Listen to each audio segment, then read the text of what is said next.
Mais comme c'est appris, a priori, ça peut être désappris. Et moi, ça me paraît être beaucoup plus porteur, beaucoup plus intéressant, plutôt que de rester sur une hypothèse biologique. Salut les filles d'Olympe, bienvenue dans les bulles de flow, ce défi un peu fou, vous concoctez 100 épisodes en 100 jours.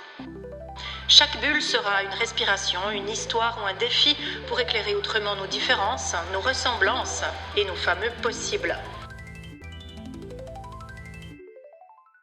Je suis Florence Hugui, facilitatrice des impossibles, et je vous emmène avec moi dans mes bulles d'expériences, d'anecdotes, de dialogue avec vous aussi, bien sûr.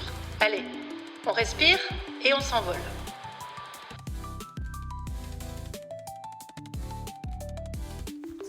Bienvenue dans ce 3e épisode où je continue de vous parler de féminisme pour vous partager le féminisme que j'ai choisi et puis peut-être pour comprendre aussi quelques mécanismes et savoir comment on peut agir à notre manière en fonction de qui nous sommes et en fonction de ce à quoi on croit et surtout ce à quoi on a envie de donner de la voix et comment on a envie de défendre certaines visions du monde, certaines valeurs certainement aussi. Donc pour aller un petit peu plus loin, je vous rappelle que dans le premier épisode, on a parlé d'instinct, on a parlé d'émotion, ensuite on a parlé de thérapie, et puis hier on a parlé aussi un peu d'intellect et de réflexivité à mettre sur cette histoire du féminisme. Et aujourd'hui, j'aimerais vous parler au fond de celui que j'ai choisi, de la manière dont je suis féministe ou de la manière dont je peux me positionner avec ce terme-là. C'est pas du tout le féminisme qui me serait tombé dessus, vous l'avez bien compris. C'est pas non plus celui que j'aurais subi, mais c'est vraiment celui que j'ai construit et c'est celui auquel je crois et c'est celui avec lequel je m'engage, je crois, dans mes activités parce que j'ai une parole que j'ai envie de partager, une parole que j'ai envie d'interroger aussi avec les gens, parce qu'on peut toujours faire bouger un peu les choses. Mais tout ça, en le faisant en conscience, ou en tout cas au plus près de ma conscience, parce que ça me paraît vraiment fondamental. On peut très bien être féministe toute sa vie sans jamais mettre un pied dans une manif. Moi, je déteste les manifs. J'aime pas ça parce que c'est pas ma façon à moi de me faire entendre. J'ai pas l'impression que c'est utile que je participe à des manifestations. Alors j'ai peut-être tort, il y a peut-être d'autres gens qui vont trouver que c'est vraiment indispensable d'aller en manif. Moi, ça me parle pas du tout, je me sens pas du tout à mon aise, je me sens complètement étouffée, je me sens comme engloutie dans un groupe et j'aime pas faire corps avec un groupe. J'aime bien essayer d'avoir une voix individuelle ou en tout cas d'utiliser ma voix pour aller travailler ou réfléchir ou parler ou échanger avec des gens, débattre aussi parfois, avec des gens qui pensent peut-être pas comme moi. Et dans une manif, j'ai l'impression qu'il y a tout un bloc qui pense identique et ça me fait un peu peur. J'ai en tout cas toujours essayé de garder à distance ce qui me semblerait être de l'ordre de la meute parce que je suis pas sûre que c'est ma manière à moi en tout cas de pouvoir m'engager. On peut aussi brandir toutes les pancartes du monde, quand même, sans jamais regarder ce qui se passe à l'intérieur de soi. Et c'est peut-être ça qui me fait hésiter ou qui me fait résister, parce que moi, j'ai essayé de faire ça. J'essaye de regarder à l'intérieur de moi, parce que ça me paraît plus fertile. Mais c'est ma manière à moi de vivre ce féminisme. Peut-être que d'autres le vivront différemment. Et encore une fois, ça pourrait faire l'objet d'un débat extrêmement intéressant. Je crois qu'il y a autant de féminisme que de personnes, puisqu'on va toutes, chacune et chacun, interpréter des choses en fonction de qui nous sommes, en fonction de nos vécus, en fonction de nos histoires, en fonction de nos blessures, qu'elles soient plus ou moins soignées. En fonction de tout ce qu'on a pu produire dans nos vies, on va se positionner de manière différente. Je ne crois absolument pas à ce qu'on appelle la nature féminine. Je ne vais jamais soutenir des phrases comme « les femmes seraient naturellement empathiques » ou alors « elles prendraient plus soin des autres » ou alors « elles sont plus douces ». Tous ces trucs-là, je les rejette absolument. Parce que d'abord, je ne suis pas une femme comme ça. Je ne suis pas spécialement empathique, je ne suis pas spécialement en train de prendre soin des autres, vraiment pas. Et je ne suis pas quelqu'un de particulièrement doux. Donc je ne me retrouve pas du tout dans cette définition et je vois qu'autour de moi, il y a plein de manières évidemment d'être femme et que c'est très problématique à mes yeux d'essentialiser ce rôle de femme, d'homme ou de quelle que soit autre identité de notre société. C'est pas la nature qui nous a construites. C'est la socialisation. La manière dont on socialise les petits garçons et les petites filles, on le sait depuis la crèche et on le sait parce qu'il y a plein d'expériences de psychologie sociale qui ont été menées dans ces milieux-là et puis à l'école et puis dans plein d'autres espaces. On sait très bien qu'on ne va pas du tout considérer les petites filles et les petits garçons de la même manière dans la cour d'école ou à la crèche. Les petites filles, on va les féliciter quand elles sont calmes, quand elles aident, quand elles s'occupent des autres. Les petits garçons, eux, on va plutôt les encourager quand ils prennent des risques, quand ils s'imposent, quand ils font du bruit, quand ils sortent du cadre. On va inciter les petites filles à rester dans le cadre alors qu'on va inviter les garçons à en sortir. Et ça, c'est pas du tout du biologique. Ça, c'est de la construction sociale. C'est des visions du monde qui nous ont été inculquées et qu'on recrache sans avoir réfléchi à ce que ça a comme conséquence très souvent. Mais comme c'est appris, a priori, ça peut être désappris. Et moi, ça me paraît être beaucoup plus porteur, beaucoup plus intéressant de travailler sur tous ces apprentissages qu'on a pu faire sans même trop savoir exactement d'où ils viennent, plutôt que de rester sur une hypothèse biologique qui, oui, existe en termes d'organes génitaux externes, oui, probablement, mais qui ne dépasse pas vraiment ce stade-là. Comprendre ça, pour moi, ça change à peu près tout. Parce qu'on arrête de se demander ce qui ne tourne pas rond chez les uns, chez les unes et chez les autres. On arrête de croire qu'il y en aurait certaines qui seraient trop sensibles, pas assez fortes ou pas assez ceci ou cela. On arrêterait de dire des trucs comme « un garçon, ça pleure pas ». Et puis, on se dirait que oui, en effet, nous avons été façonnés par tout un discours autour des questions de genre qui, en fait, peut être défaçonné, peut être déconstruit et peut-être peut apporter un peu plus de liberté et un peu plus de place pour réfléchir au fond à l'identité qu'on porte à l'intérieur de soi. Est-ce que nous sommes un garçon? Est-ce que nous sommes une fille? Est-ce qu'au contraire, nous nous sentons pas tellement de l'un ni de l'autre? Et donc, nous avons besoin de pouvoir identifier notre identité autrement.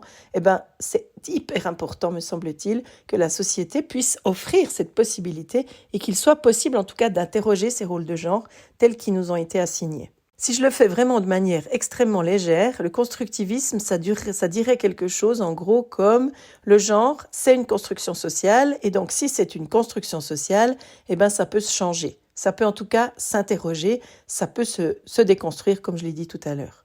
Et ça, pour moi, c'est essentiel et surtout, c'est extrêmement porteur et fertile.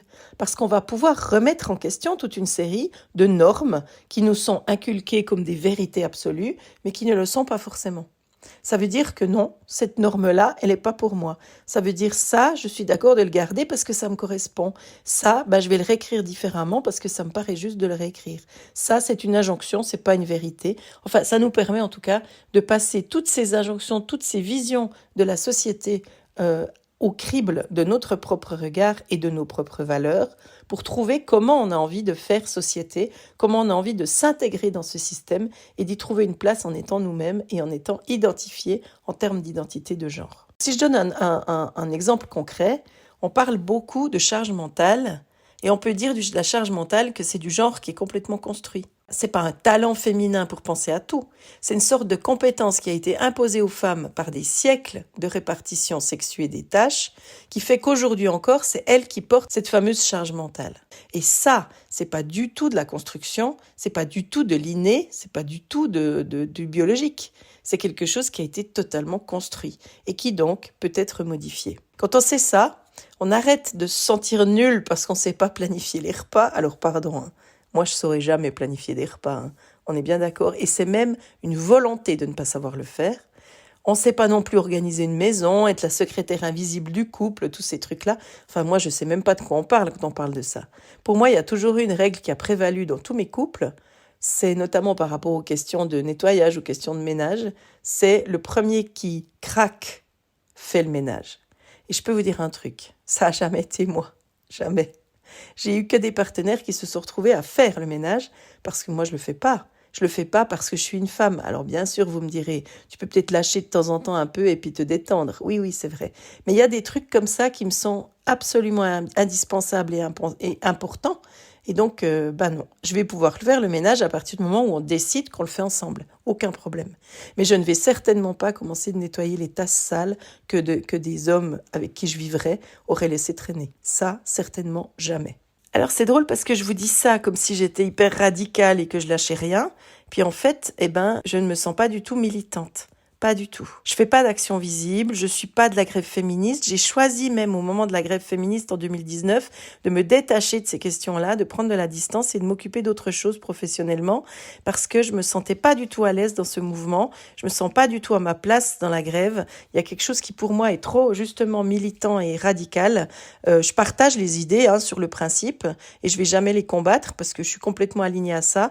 Mais j'avais pas envie d'entrer dans quelque chose qui pour moi, ne laissez pas assez la place à la parole de l'autre et au débat et à la possibilité d'échanger et de ne pas être d'accord.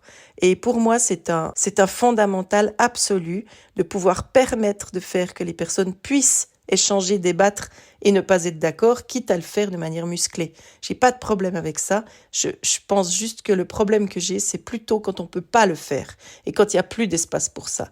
Et je trouvais que dans ce mouvement de grève, il y avait quelque chose de très absolu, de très dogmatique, et je me sentais pas du tout à mon aise. Donc j'ai préféré rester en distance, et j'y suis toujours d'ailleurs, ce qui a occasionné, bien sûr, certainement des pertes de mandat ou des pertes d'engagement, peut-être, mais c'est égal, c'était ma position, et la position que je peux avoir et les valeurs que je veux défendre sont évidemment 1000 fois plus importantes que n'importe quel contrat qui serait signé. Mon terrain à moi, c'est le narratif, donc le fait d'interroger ces espèces de certitudes, l'andragogie, le travail avec la formation des adultes, la créativité et puis peut-être la réflexivité. C'est ça mon terrain de jeu à moi et c'est celui-là qui m'intéresse. Donc moi, je crois aux transformations qui se voient peut-être pas tout de suite, mais qui vont avoir un impact dans nos vies. Je crois à ces moments où une femme peut partager ce qu'elle est en train de vivre et comprendre que c'est quelque chose de l'ordre de la structure de la société et que c'est pas un problème qui la concerne elle uniquement. Je crois au moment où une personne dans une formation, dans un accompagnement peut mettre un mot sur ce qui est considéré comme de l'oppression et peut donc s'en dégager ou en tout cas faire le premier pas pour pouvoir s'en dégager. Je crois beaucoup au moment où les femmes se disent qu'elles ont le droit absolu de dire non et qu'elles savent comment le faire. Parce que ça, c'est une question qui revient tout le temps en coaching.